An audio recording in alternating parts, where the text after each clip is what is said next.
Well, that was certainly violent. Thoughts? Everyone, this is a trailer.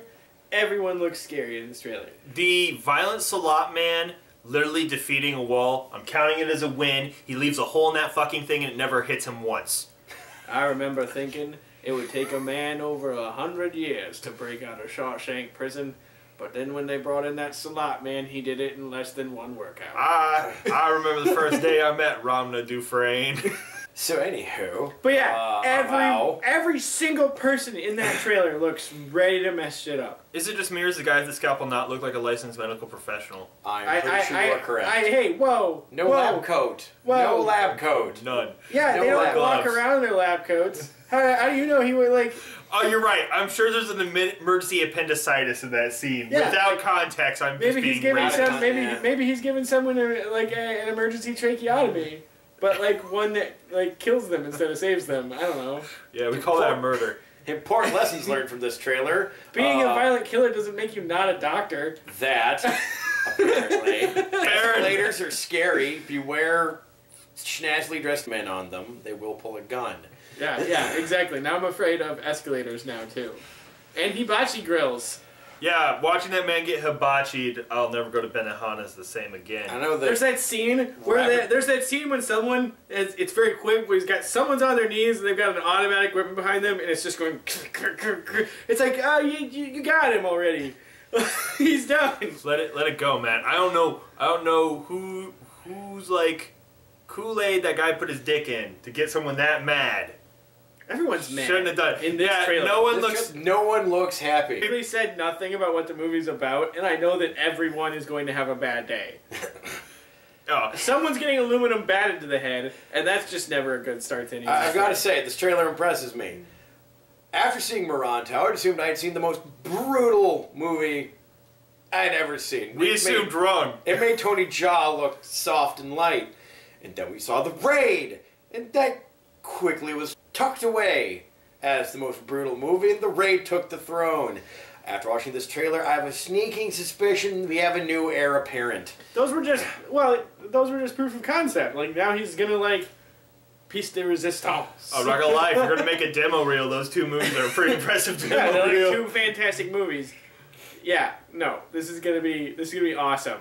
No other scene requires more explanation though than like he's in a car and like circle fighting like 5 guys through broken holes in the windows. Like what? Like what possible scenario could he be in? They shot out all his windows. They used up all the bullets to do so. Then they're like, we better make sure he's actually dead. And then when they get in, that's when circle fight happens. You're gonna tell me like that sounds silly, but I like to point out Hollywood does that scene all the time. Where like for some reason, okay, here's my point. I fire 20 bullets at something. It's either dead or it's not at that point. I'm not gonna empty the whole clip, but in movie land, everyone empties the whole clip for every scenario. Mm-hmm. Well, I just mean, wouldn't it be easier to fight him like out of the car? We didn't have the opportunity. The man surrounded the car. A fun fact about this film, team, as far as I'm aware, you know, coolness isn't the factor here. as far as I'm aware, the vast majority of all stunts and effects in this movie are practical, as they were in both Moronto and The Raid. Well, except for any gunshots in the Except for any gunshots, because those are airsoft guns. Which, let's be honest, watching The Raid 2 for the gunfights is like going to Israel for the falafel. Like, you're missing a very important point, which in this case is the Salat and the other very dangerous things going on. I did like the seemingly just hoodie kid with the bat. Like, yeah, everybody else seems to be like a super sticky like combat fighter in some regard or another. Then there's just a guy with a bat. I'm willing to bet that bat is going to be his shtick. I'm just saying, like, I feel like that might be his shtick. Like, he might not be as bad as, like, the baseball furies from the Warriors or something like that, but I feel like a lot of people are going to get hit with that bat. We're going to see that bat a lot. See a lot. And I'm not complaining. So let's boil it down brass tacks here. These movies have a tendency to not get very wide release. If we have to go out of state to see this movie, will you go? Yes.